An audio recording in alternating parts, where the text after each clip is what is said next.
Audiobook dari buku berjudul Good Habit, Bad Habit, Bab 7. Perulangan. Pukulan swing bisbol bagaikan alat musik yang disetem dengan sangat lembut. Ada perulangan lagi dan perulangan sedikit lagi sesudahnya. Reggie Jackson. Anda telah mengatur konteks Anda. Anda telah mengenali gaya yang menghambat, gaya yang mendorong, dan lubang jebakan ilusi introspeksi. Anda telah mengubah hidup Anda menjadi sebuah lembaga clearing untuk kebaikan. Jadi, kapan keajaiban itu terjadi? Kapan manfaat baik mulai didapatkan? Kapan pribadi kedua mulai datang dan mengambil alih? Masih ada beberapa unsur yang lebih penting. Untuk memahaminya, mari kita kembali ke beberapa tantangan hidup yang mungkin telah membuat Anda tertarik membaca buku ini. Mungkin sudah saatnya untuk menyusun anggaran. Keberlimpahan finansial terkesan makin sulit dijangkau. Kemarin, Anda lagi-lagi mendapatkan surat peringatan dari perusahaan kartu kredit. Anda yakin telah membayar kewajiban minimal Anda, tetapi ternyata belum. Anda merasa bahwa Anda akan makin sulit melunasi hutang Anda. Tagihan semakin besar, bukannya berkurang. Selanjutnya, ada tagihan rumah sakit akibat penanganan patah tulang pergelangan tahun lalu yang seharusnya sudah hampir lunas. Namun, ternyata belum. Rumah sakit telah mengancam beberapa kali untuk mengalihkan kasus itu kepada lembaga penagih utang. Lalu, apa yang terjadi dengan resolusi tahun baru Anda untuk ikut serta dalam program tabungan pensiun perusahaan? Anda belum melakukannya.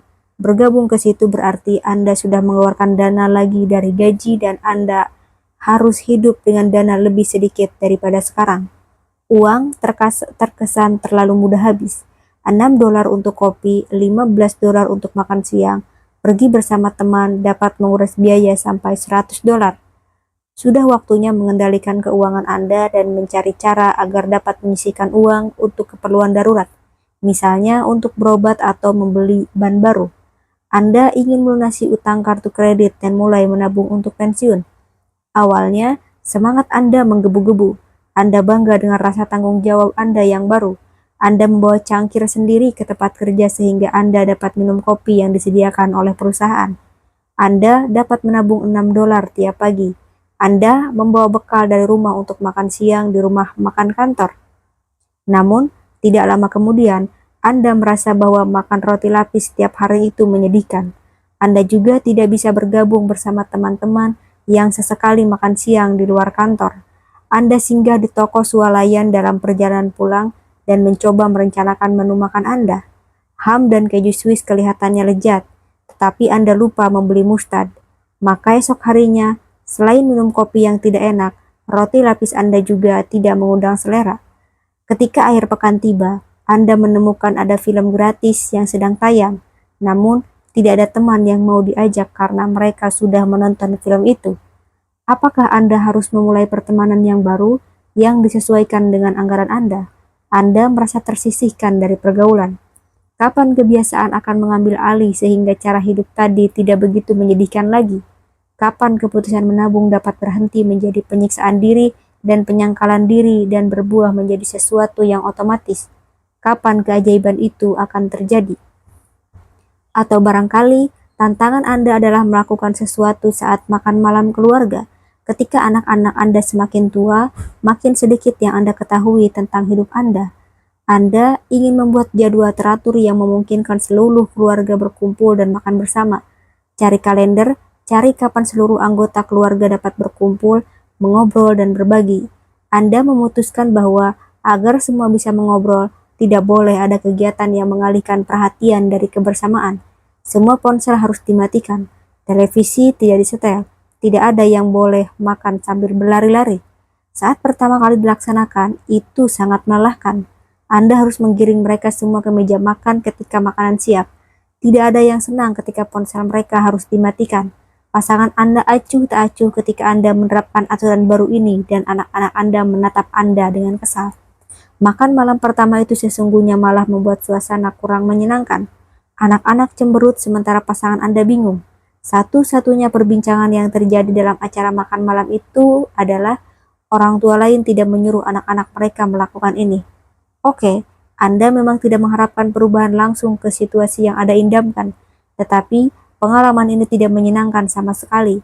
Kendati demikian, Anda teguh pada komitmen Anda, didukung oleh penelitian tentang manfaat makan malam bersama keluarga. Anak-anak yang berkomunikasi secara teratur dengan orang tua mereka pada waktu makan jarang menunjukkan perilaku yang beresiko, berprestasi lebih baik di sekolah, dan tidak begitu berpeluang kegemukan. Tentu saja, Anda tidak tahu pasti bahwa Anda dapat mewujudkan semua itu dengan mengadakan acara makan bersama, tetapi penelitian itu memotivasi Anda. Anda terus maju dan mengadakan makan malam kedua. Anak-anak masih belum mengobrol dan Anda merasa stres. Anda bercerita tentang topik yang menurut Anda menarik, yang Anda kutip dengan cermat dari radio pagi itu.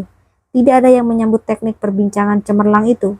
Santap malam ketiga sulit dijadwalkan karena Anda harus mencari satu malam yang bisa dihadiri semua anggota. Anda terburu-buru menaruh semua makan di meja. Begitu semua akhirnya duduk, Anda melihat wajah kesal di sekeliling Anda. Situasi semakin buruk. Diperlukan tekad yang sangat kuat untuk tetap melaksanakan acara makan malam keempat. Anak-anak telah menemukan cara untuk berkomunikasi dengan satu sama lain tanpa melibatkan orang tua.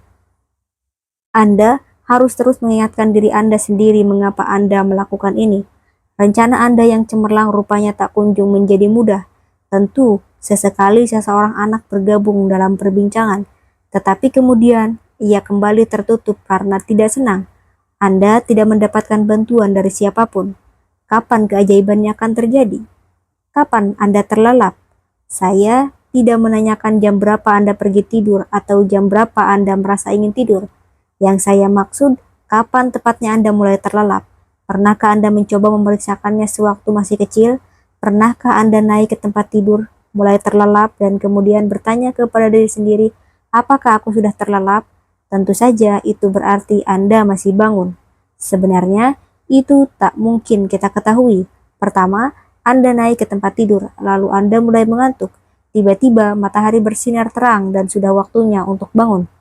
Kebiasaan, keajaiban istimewa kita bekerja dengan cara yang sama. Anda akan membangun tradisi makan malam bersama atau menabung setiap minggu, dan Anda akan terus melakukannya sampai Anda tidak melakukannya lagi. Pribadi keduanya lah yang melakukannya, dan tanpa terasa 10 tahun telah berlalu, dan Anda mendengar anak sulung Anda bercerita kepada tunangannya tentang betapa makan malam bersama adalah tradisi di keluarga Anda. Luar biasa. Keajaiban dimulai dengan diam. Anda tidak akan menyadari kapan kebiasaan itu dimulai. Anda harus percaya bahwa itu akan terjadi, sebab aksi yang menghasilkan imbalan berulang kali akan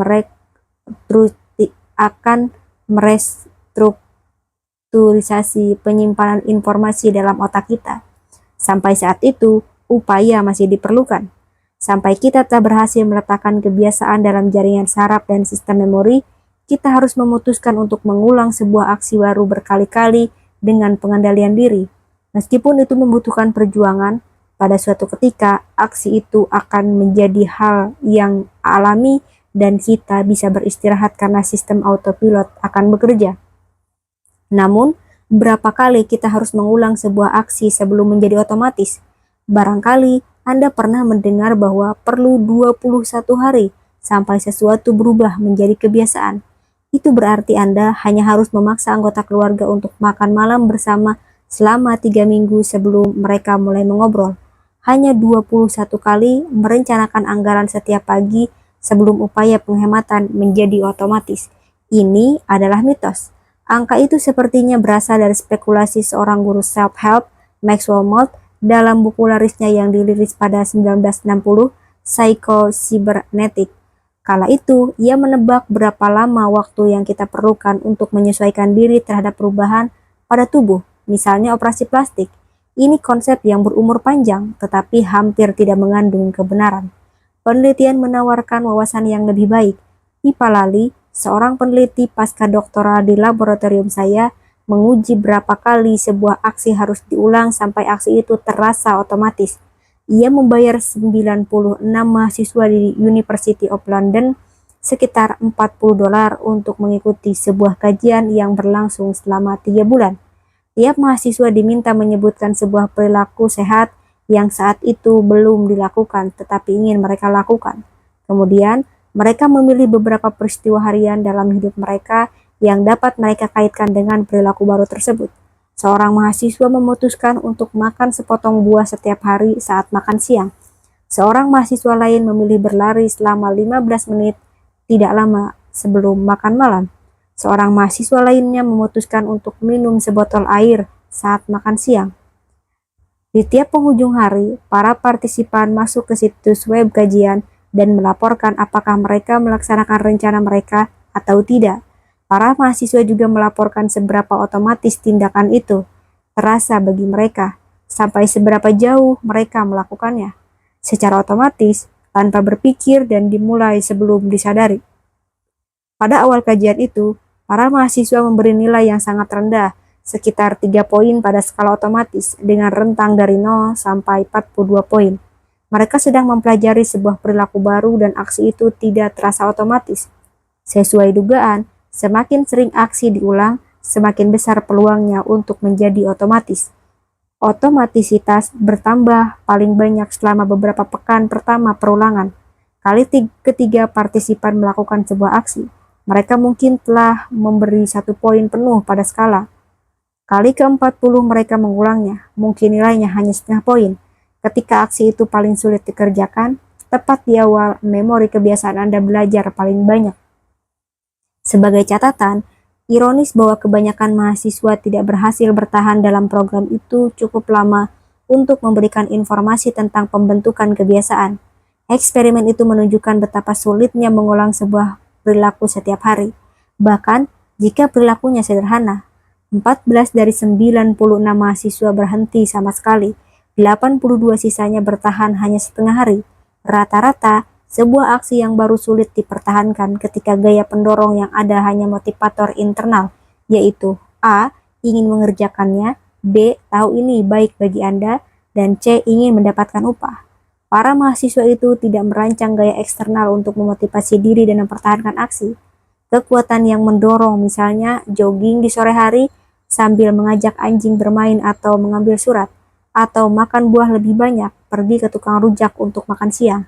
Yang paling membesarkan hati bagi kita yang sedang mencoba membentuk kebiasaan baru adalah para partisipan dapat membolos 1 atau 2 hari tanpa merusak apa yang telah mereka mulai.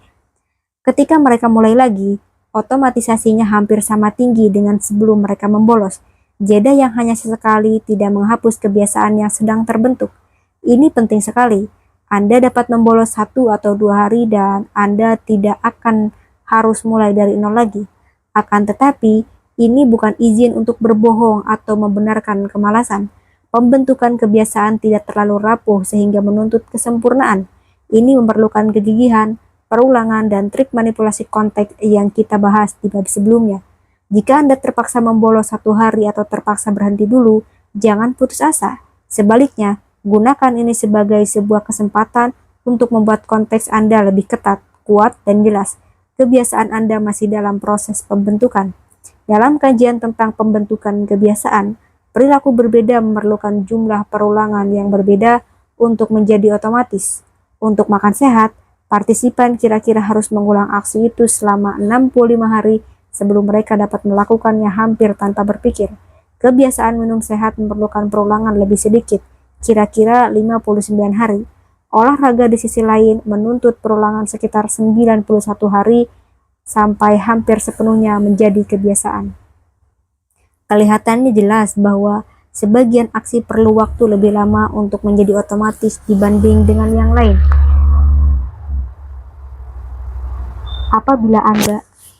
Apabila Anda sedang belajar bermain piano, Anda tahu pasti butuh waktu lebih lama untuk menguasai konserto Chopin daripada Twinkle Twinkle Little Star. Kita menguasai perilaku sederhana dengan lebih cepat daripada perilaku yang lebih rumit. Aksi yang memiliki banyak komponen, misalnya pergi ke gym dan berolahraga, mungkin termasuk kebiasaan yang sulit dicapai. Skor untuk seberapa otomatis sebuah aksi terasa bagi kita hanya memberikan satu jawaban atas pertanyaan kita. Secara rata-rata, para partisipan memerlukan 66 hari untuk mengulang sebuah perilaku sehat sederhana sampai mereka merasakannya sebagai aksi otomatis. Coba ambil sebuah perilaku baru, kerjakan berulang-ulang selama 9 pekan, peningkatan rasa otomatis pasti akan signifikan. Ada cara lain untuk menguji berapa lama waktu yang diperlukan untuk membentuk sebuah kebiasaan. Alih-alih bagaimana rasanya sebuah aksi, kita dapat bertanya pada proses kognitif yang menggerakkan aksi.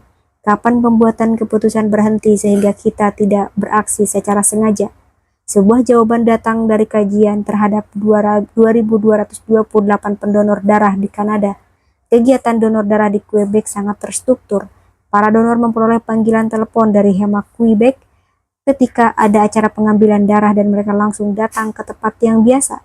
Dengan demikian, Quebec memapankan gaya pendorong untuk melanggengkan kegiatan donor darah dengan menjadwalkan dan mengajak orang berpartisipasi. Para partisipan dalam kajian itu dipilih dari mereka yang menyumbangkan darah selama pekan 21 sampai 26 April 2003. Ini berarti semua partisipan telah mendonor setidaknya 1 kali sebelumnya, dengan rata-rata 14 kali.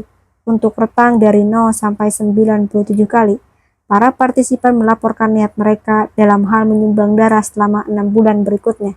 Para peneliti kemudian memantau aksi donor mereka pada tahun berikutnya. Sesuai dugaan, pendonor pemula datang karena ingin. Mereka menyumbangkan darah ketika mereka merasakan niat yang kuat untuk melakukannya, dan tidak menyumbangkan darah ketika mereka tidak begitu ingin. Ini berlaku bagi mereka yang telah donor kurang dari 20 kali sebelumnya. Ketika sudah menjadi donor lebih dari 20 kali, aksi mereka tidak lagi begitu disengaja. Pembuatan keputusan pun berkurang seiring dengan semakin seringnya menjadi pendonor. Untuk sekelompok yang telah menjadi donor 40 kali atau lebih sebelumnya, niat nyaris sama sekali tidak berperan. Mereka datang untuk menjadi pendonor baik mereka merencanakannya atau tidak. Sekali lagi, tidak ada garis jelas yang memisahkan kebiasaan dari sesuatu yang bukan kebiasaan. Malah, kebiasaan tampaknya berkembang secara bertahap dan mengambil alih atau membypass kebutuhan yang disengaja, keputusan yang disengaja. Semakin sering partisipan menyumbang darah sebelumnya, semakin mungkin mereka datang begitu saja tanpa menimbang apakah mereka memang berniat melakukannya. Bagi sebagian dari kita yang ingin membentuk sebuah kebiasaan, 40 kali perulangan adalah jawaban yang lebih optimis daripada 66 kali. Taksiran berbeda-beda ini datang dari latar, aksi, dan upaya membentuk kebiasaan yang sangat berbeda pula. Maka tentunya tidak ada angka yang pasti. Namun, perhatikan bahwa taksiran lebih rendah berasal dari latar donor darah dengan gaya pendorong yang kuat sehingga memudahkan orang mengulang aksi hingga menjadi rutinitas. Yang tersirat di sini adalah Anda dapat menurunkan angka ajaib Anda dengan membangun gaya yang mendorong untuk mengulang dengan cara yang sama setiap kalinya. Dengan sinyal yang lebih keras dan lebih besar, kebiasaan Anda akan lebih cepat matang. Namun, melakukan perulangan tidaklah mudah. Seperti kata Profesor Chen, mantan kepala penelitian ekonomi Uber, pengemudi pada umumnya tidak bertahan sampai 10 perjalanan. Membuat mereka bertahan terbilang sulit. Selalu ada biaya awal bagi Uber. Orang yang bersedia mengemudi kendaraan mereka sendiri tidak sebanyak orang yang ingin menumpang ke suatu tempat. Perlu banyak uang untuk menarik seorang pengemudi. Anda harus melakukan pemeriksaan latar belakang, harus ada mekanik yang memeriksa mobil mereka, dan banyak lagi. Jika saya menginvestasikan $1.000 untuk Anda sebagai seorang pengemudi dan ternyata Anda hanya melakukan 8 kali perjalanan, itu berarti saya rugi besar. Banyak pengemudi Uber tampaknya tidak memahami gaya pembatas ketika mereka mengambil pekerjaan ini. Pertanyaannya di sini adalah, kata Chen, apa hambatannya? Di awal, ini tugas yang sulit. Situasinya agak canggung. Orang yang tidak dikenal tiba-tiba duduk di kursi belakang mobil Anda dan Anda harus memikirkan cara menavigasikan proses antar jemput itu. Jadi Uber mengubah lingkungannya dengan menambahkan gaya dari luar untuk membuat para pengemudi tetap bekerja. Salah satu pendekatan adalah membangun sistem penjemputan yang berkesinambungan, kata Chen. Anda barangkali sudah menyadari hal ini, tetapi sebelum pengemudi Uber menurunkan Anda, biasanya mereka sudah mendapat penumpang untuk perjalanan berikutnya. Hampir seperti Netflix otomatis, Uber melakukan berbagai analisis untuk merangkaikan beberapa perjalanan sekaligus. itu memiliki banyak manfaat. Strategi ini menghilangkan periode menganggur sepenuhnya, maka pengemudi mendapatkan uang lebih banyak. Semuanya juga jadi otomatis. Tentu saya akan menurunkan Anda sebentar lagi, dan syukurlah ini waktunya menjemput penumpang berikutnya. Tiba-tiba 2 jam berlalu dan pengemudi harus dengan aktif menghubungi operator untuk berkata, berhenti mengirim pesanan kepada saya mau ke kamar kecil. Selain itu, Chan menyatakan, kami telah menghabiskan banyak waktu untuk menciptakan portal pengemudi yang menghapuskan waktu menganggur. Kami hanya mendapatkan uang ketika pengemudi mendapatkan uang. Anda tidak ingin memberi mereka kesempatan untuk pindah ke lift atau berhenti mengemudi untuk hari itu. Dalam kasus Uber, gaya dari luar terkesan menurunkan angka ajaib sampai ke 10. Itu jauh lebih kecil daripada 66 kali. Angka ajaib itu hanya menunjukkan apa yang mungkin ketika Anda memiliki otak paling cerdas untuk merekayasa pembentukan kebiasaan.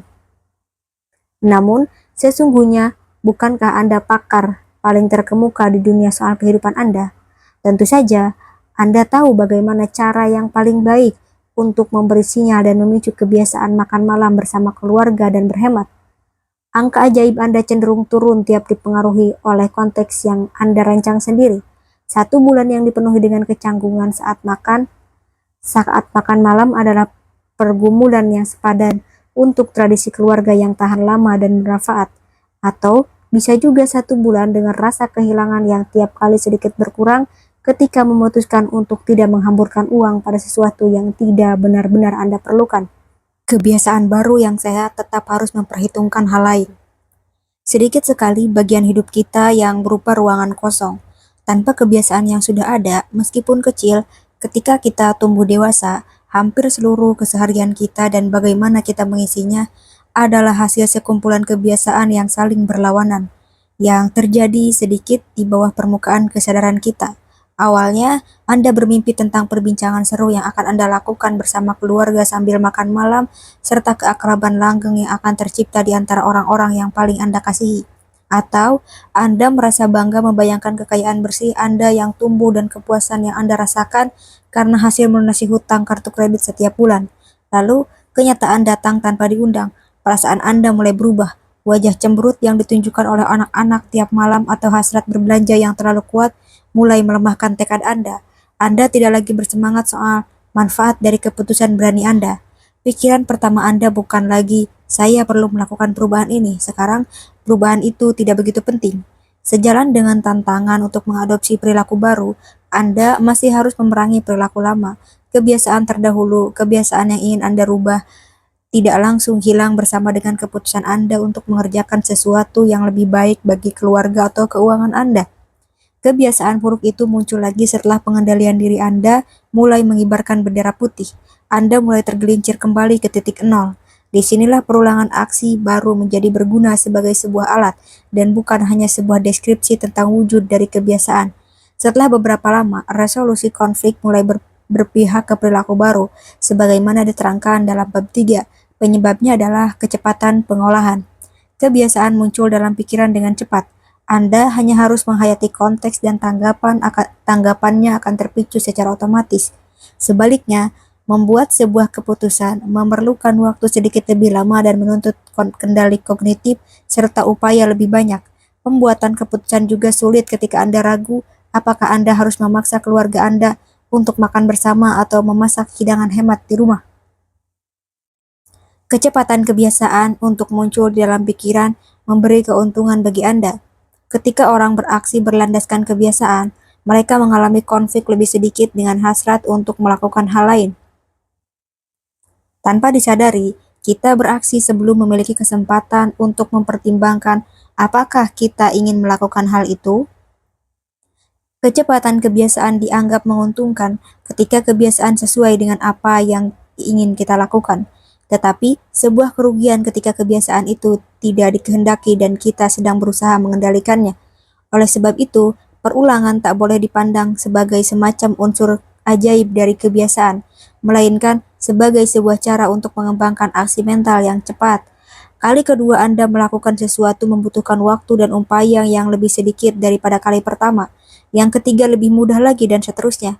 Ini menciptakan kondisi mental yang menguntungkan bagi sebuah kebiasaan agar dapat masuk dan mengambil alih. Pada kesempatan ke-10 atau ke-66, Anda hampir tidak memikirkan sama sekali, dan bagaikan keajaiban, sebuah kebiasaan telah terbentuk. Untuk menunjukkan dinamika kecepatan, sebuah kajian awalnya bertanya kepada mahasiswa Belanda apakah bersepeda merupakan cara yang realistis untuk mencapai 6 lokasi di kota. Semua mengatakan iya. Orang Belanda terkenal sebagai pesepeda yang rajin, namun sebagian menjawab lebih cepat daripada yang lain. 4 pekan kemudian, para mahasiswa ditanya tentang berapa kali mereka benar-benar bersepeda ke 6 lokasi itu. Para mahasiswa yang menjawab paling cepat terhadap pertanyaan itu pada awal kajian adalah mahasiswa yang paling sering bersepeda. Lebih tegas lagi, ketika bersepeda masuk ke dalam pikiran dengan cepat, para mahasiswa itu pasti bersepeda. Tak peduli apakah mereka telah mengatakan di awal kajian mereka atau bahwa mereka berniat untuk bersepeda. Bersepeda kadang-kadang atau memilih mengendarai mobil. Mahasiswa Belanda yang berpikir cepat soal bersepeda langsung naik ke sepeda mereka tanpa mempertimbangkan niat. Tentu saja, mereka bisa memutuskan untuk tidak jadi bersepeda hari itu dan naik bus saja. Akan tetapi, hidup sudah cukup rumit dan biasanya lebih mudah untuk menanggapi pikiran pertama yang muncul. Ini bukan berarti perilaku yang dapat diakses dengan cepat selalu dikehendaki. Terkadang, kita perlu memperlambat mesin konteks tanggapan untuk menghindari kebiasaan yang tidak dikehendaki. Pada suatu malam, misalnya, seorang tetangga berencana menemani saya ke pertemuan orang tua dan guru di sekolah dasar setempat. Ia tinggal bersebelahan dengan sekolah dan saya ingat pernah tertawa ketika melihatnya keluar dari rumah, naik ke mobilnya dan berkendara ke pelataran parkir. Padahal, pintu depannya lebih dekat ke sekolah daripada ke taman. Kebiasaan berjalan keluar rumah dan naik ke mobilnya sudah begitu tertanam sehingga ia tidak pernah mempertimbangkan opsi lain kemanapun dia pergi. Kecepatan bukan faktor satu-satunya yang bekerja. Kecepatan berjalan seiring dengan konsekuensi lain dari perulangan. Pengambilan keputusan yang disederhanakan. Ketika berhenti mempertimbangkan alternatif lain, seringnya ini memang efisien dan bermanfaat. Namun, terkadang kita terbiasa merampingkan keputusan bahkan ketika kita seharusnya mempertimbangkan opsi lain dengan lebih matang. Dalam kajian lain yang melibatkan orang Belanda dan sepeda mereka, para mahasiswa melaporkan seberapa sering mereka menggunakan sepeda. Sebagian mahasiswa sering menggunakan sepeda untuk kuliah dan berkeliling kota, sedangkan yang lain hanya sesekali. Para mahasiswa kemudian menyatakan bagaimana mereka akan pergi dari rumah mereka ke sebuah toko imajer di kota itu. Pilihannya berjalan kaki, naik bus, bersepeda, naik tram, dan naik kereta api. Sebelum memutuskan, para partisipan dapat mengklik 30 informasi berbeda untuk mempelajari tempat tujuan mereka. Mereka belum pernah ke sana, jadi masuk akal jika mereka ingin menghimpun data sebanyak mungkin, termasuk lama perjalanan, tingkat kesulitan jalur, cuaca, dan potensi hambatan. Akan tetapi, mahasiswa yang sering bersepeda tidak memerlukan banyak data untuk membuat keputusan. Mereka mengutamakan informasi yang berkaitan dengan bersepeda. Mereka tidak mempertimbangkan opsi lain dengan serius sebelum membuat keputusan. Mereka mencermati 14 dari semua informasi yang disediakan. Pada akhirnya, 82% dari mereka memilih bersepeda sebagaimana yang biasa mereka lakukan dalam kehidupan nyata. Mahasiswa yang jarang bersepeda butuh waktu lebih lama untuk berpikir. Mereka membaca 19 informasi yang tersedia sebelum memutuskan. Mereka fokus ke semua opsi secara merata, mengeksplorasi keuntungan dan kerugian tiap moda informasi. Hanya 50% dari mahasiswa itu yang memilih bersepeda. Perulangan mengantar ke semacam tunnel vision, hilangnya area pandangan yang membuat mata kita fokus ke satu titik seperti diselimuti terowongan panjang yang didefinisikan oleh pengalaman mahasiswa di masa lalu. Pesepeda serius tidak melirik opsi lain. Begitu opsi pertama masuk ke dalam pikiran, mereka langsung berhenti berpikir. Perbedaan ini luar biasa karena tampak bahkan ketika para peneliti meminta para partisipan mempertimbangkan semua opsi mereka dan memeriksa semua alternatif. Di bawah kondisi ini, kebiasaan masih merampingkan pembuatan keputusan dengan mengabaikan 5 keping informasi. Itu menghemat hampir seperempat. Tunnel vision yang sama juga menguntungkan bagi manajer dalam segala jenis organisasi. Dalam sebuah kajian, beberapa MBA dengan sekitar 60 tahun Beberapa MBA dengan sekitar 6 tahun pengalaman manajerial diminta membayangkan bahwa mereka bekerja di sebuah perusahaan komputer yang siap meluncurkan sebuah laptop baru. Mereka boleh menilai prototipenya lalu diminta membandingkan dengan 3 prototipe lain yang sesungguhnya berkualitas sama. 30% partisipan memilih laptop pertama sebagai yang paling baik dan mereka berpandangan bahwa dewan eksekutif di perusahaan akan membuat pilihan yang sama. Karena semua laptop itu sesungguhnya setara, kemungkinan opsi pertama akan dipilih seharusnya hanya 25%. Itu akan menjadi penilaian yang akurat. Untuk memahami mengapa calon manajer ini membuat keputusan yang begitu bias, para peneliti menyandingkan pikiran mereka. Ternyata, semakin banyak calon manajer memikirkan laptop pertama dan mengabaikan yang lain, semakin besar kemungkinannya mereka akan memilih laptop tersebut, dan mereka tidak hanya memilih sesuatu yang tampak paling mudah. Mereka berpikir bahwa dewan direksi akan setuju dengan penilaian mereka, sebuah tanda pasti dari orang yang berhasil menggunakan tunnel vision. Jika Anda ingat eksperimen yang diceritakan dalam bab 2, kebanyakan dari kita akan cenderung memilih barang terakhir yang kita lihat di sebuah toko yang identik dengan opsi lain, dan yakin bahwa itu memiliki kualitas paling tinggi. Lalu mengapa para manajer berpegang pada opsi pertama mereka? Ini karena kendali kognitif yang diperlukan untuk membuat keputusan menuntut waktu dan energi, dan para manajer harus membuat banyak keputusan. Dalam dunia nyata, mereka tidak punya banyak waktu untuk mempertimbangkan alternatif lain. Mereka mempunyai banyak opsi untuk dipilih dalam berbagai konteks yang berbeda. Tidak mengejutkan bahwa penjatuhan pilihan yang cepat dan pasti adalah bagian dari gaya kepemimpinan mereka. Sama seperti ketika kita mempunyai kebiasaan dalam pikiran kita, opsi itu mengurangi terkurasnya tenaga untuk mengevaluasi alternatif lain di rumah.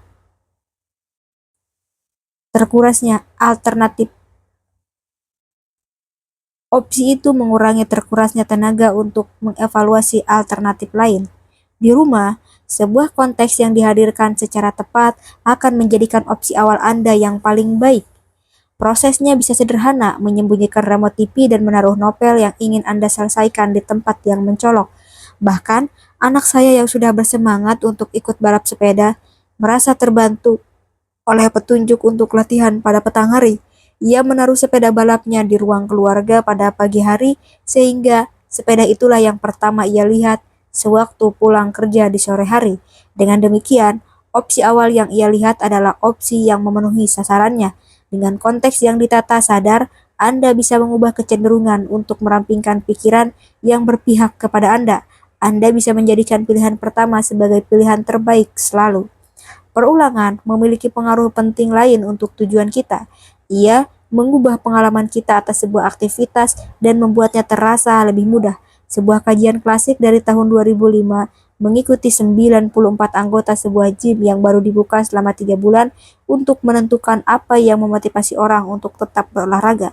Para anggota telah membayar cukup mahal untuk bergabung ke gym itu, dan awalnya setidaknya setiap orang berkomitmen untuk memanfaatkannya. Anda tahu apa yang terjadi berikutnya? Kelanjutannya sangat buruk. Usaha gym kebugaran bergantung pada hal itu. Namun, dalam kajian itu, 29% partisipan bertahan dengan kecenderungan ini. Secara konsisten, mereka olahraga di gym tiap minggu selama 3 bulan penuh. Siapa yang berhasil bertahan? Bukan yang memiliki tekad yang paling kuat sebagaimana terukur dari ekspresi awal komitmen mereka. Awalnya, 71% yang lain juga sama-sama termotivasi. Bukan juga orang yang paling suka berolahraga. 71% peserta yang gagal juga suka pada awalnya. 29% dari total partisipan itu menonjol dengan cara lain. Sepertiga dari kelompok yang bertahan pada awalnya melaporkan bahwa mereka mampu mengendalikan rutinitas olahraga mereka dan merasa mampu untuk berolahraga secara teratur. Mengapa mereka menilai diri sendiri mereka dengan tinggi dalam persepsi kontrol perilaku? Ini sebutan dari psikolog. Kajian ini tidak menjelaskan kepada kita, namun kita tahu bahwa gaya internal tidak berperan. Kegemaran berolahraga dan niat pergi ke gym tidak mendorong kegigihan. Kebalikan dari itu, saya curiga bahwa ini terkait dengan kendali situasional yang berasal dari penjadwalan ulang untuk memudahkan mereka berangkat ke gym. Mungkin beberapa partisipan yang gigih telah mencadangkan jam makan siang setiap Senin dan Rabu untuk olahraga, atau memastikan mereka mampir ke gym sepulang kerja. aksi kita terkesan lebih mudah ketika ada gaya eksternal untuk mendorong kita melakukannya. Hasilnya, 29% partisipan itu melakukan satu hal yang penting. Mereka pergi secara teratur selama setidaknya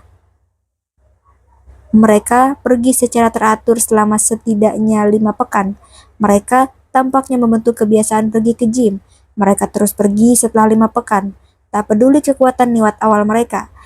Ini pola lazim yang telah kita pahami. Dengan perulangan yang teratur, kita berhenti berkonsultasi dengan niat kita dan tetap beraksi. Walaupun taksiran 5 pekan untuk pembentukan kebiasaan adalah angka yang optimis. Yang sungguh menarik adalah pengaruh hilir untuk pergi ke gym secara teratur, yang pada akhir kajian, ketika mereka selesai menjawab pertanyaan sesuai latihan, 29% melaporkan bahwa mereka merasa menjadi lebih mampu mengendalikan aktivitas olahraga mereka dibanding ketika baru mulai. Mereka menjadi lebih percaya diri, tindakan mereka terasa lebih lancar. Namun, untuk para anggota gym yang berhenti, pengalaman hambatan sesungguhnya meningkat. Rasanya semakin lama semakin buruk. Dalam wawancara seusai latihan, 71% yang tidak sukses mulai merasa makin sulit daripada saat awal kajian. Mereka melaporkan kesulitan yang lebih besar dibanding waktu mulai. Yang lebih mengejutkan, para partisipan yang berhasil membentuk kebiasaan olahraga selama 12 pekan melaporkan ingin lebih sering pergi ke gym. Mereka mampu menjadikan gym sebagai pilihan pertama selama beberapa pekan, dan rutinitas kehadiran cukup memotivasi mereka untuk lanjut berolahraga. Barangkali tentang gym ini terkesan sudah jelas atau berputar-putar. Orang yang pergi ke gym akhirnya pasti pergi ke gym. Namun, jika Anda membacanya berdasarkan apa yang telah kita bahas sejauh ini, Anda akan melihat poin yang lain. Kebiasaan berasal dari perulangan. Kebiasaan melahirkan kebiasaan. Tidak ada unsur yang lebih rumit, langka, atau istimewa. Itu seharusnya sangat melegakan. Itu seharusnya menjadikan Anda otomatis. Apabila Anda terus melakukannya, kebiasaan akan semakin mudah seiring dengan waktu. Buatlah segalanya menjadi mudah bagi Anda. Tidak ada nilai tambahan untuk gaya.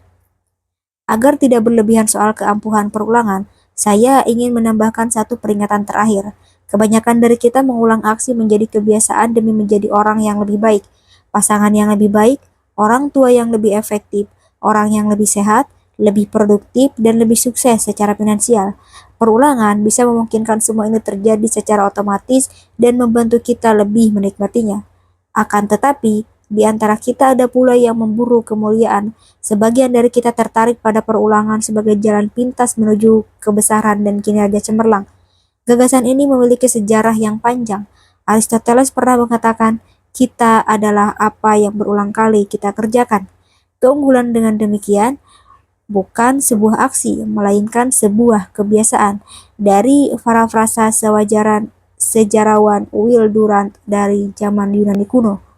Tentu ada benarnya bahwa praktik yang disengaja atau aktivitas yang diulang dirancang untuk meningkatkan kinerja dapat menjadikan kita lebih baik pada berbagai tugas seperti musik, menulis, dan olahraga. Kita mengulang aksi menjadi kebiasaan sesering mungkin sehingga kita membebaskan pikiran sadar kita untuk menafsirkan nuansa dalam skor musik, menemukan narasi kreatif, dan bergerak dengan kemulusan atletis. Akan tetapi, parafrasa ucapan Aristoteles ini tidak sepenuhnya akurat dan barangkali bukan yang ia maksudkan. Keunggulan dan perulangan tidak sama. Kita mengetahuinya dari pengalaman. Kita semua pernah melihat banyak orang berkomitmen terhadap sesuatu yang belum pernah mereka kerjakan dengan baik. Barangkali mereka begitu agar tetap menyadarinya atau mindfulness, atau barangkali mereka telah berhasil menipu diri mereka sendiri, dan barangkali kita tanpa sadar mendukung delusi itu. Namun, apakah itu keunggulan? Bukan. Kita semua tahu bahwa perulangan diperlukan untuk menjadi ahli, tetapi itu bukan berarti perulangan saja cukup. Ilmu pengetahuan populer telah mengambil posisi yang kuat. Aturan 10.000 jam Malcolm Gladwell bahkan sudah memberi angka yang pasti. Dengan latihan yang banyak, katanya, sebagian besar dari kita bisa menjadi ahli. Stephen Curry, salah satu pemain NBA papan atas dan salah seorang penembak paling hebat, tampaknya mematuhi aturan ini. Ia tidak memiliki keunggulan fisik alami. Perawakannya kecil dan kurus sewaktu SMA. Ia tidak memiliki kekuatan tubuh bagian atas untuk melempar bola dengan tepat. Ia mengaku dalam sebuah wawancara, tidak ada pelatih perguruan tinggi di kelas divisi 1 yang berniat merekrut saya dan menawarkan beasiswa. Namun, Kari tetap gigih dan berhasil menjadi terkenal karena keistimewaannya dalam melatih kebiasaan serta keterampilannya. Mungkin ia bisa disebut sebagai iklan berjalan untuk aturan 10.000 jam. Mungkin dia adalah satu di antara sejuta orang yang terlahir unggul tetapi harus menunggu untuk diasah melalui disiplin. Tanpa mempertimbangkan keunggulan, para peneliti lebih menyukai interpretasi ini, terutama karena ayah Curry adalah seorang pemain profesional yang hebat. Sebuah ulasan sistematis terhadap 88 kajian memeriksa seberapa dekat hubungan latihan yang disengaja dengan kesuksesan performa dalam musik, permainan, olahraga, pendidikan, dan berbagai profesi. Semakin sering berlatih, orang menjadi lebih baik dalam permainan, musik, dan olahraga, tetapi masih 75% yang lebih baik dari kesuksesan atau kegagalan mereka ditentukan oleh faktor lain seperti bakat alami, kesempatan, dan pelatihan yang baik. Dalam pendidikan dan profesi, latihan tidak begitu menghasilkan perbedaan. Meski begitu, seperti dugaan, latihan yang disengaja bermanfaat bagi berbagai kegiatan habitual yang sudah diatur dalam semua bidang, misalnya penyuntingan. Lebih daripada kegiatan yang tidak begitu memiliki aturan, misalnya menulis kreatif. Sudah jelas, terlalu muluk jika berharap bahwa pelarangan yang sederhana bisa menjadikan kita semua sebagai bintang. Meski demikian, bagian yang menjanjikan dari kajian tentang kebiasaan adalah bahwa Anda akan terbebas dari bagian hidup yang menuntut pikiran sadar. Anda bisa menyerahkan banyak hal dalam keseharian Anda kepada pribadi habitual. Apa yang Anda lakukan dalam waktu senggang setelah itu, semua terserah kepada Anda. Mungkin Anda akan menggunakannya untuk menonton rekaman pertandingan Steph Curry dan berlatih melempar bola. Barangkali Anda juga termasuk sebagai salah satu di antara sejuta. Dengan hidup yang lebih ramah kepada kebiasaan, setidaknya Anda akan punya lebih banyak waktu untuk mencari tahu.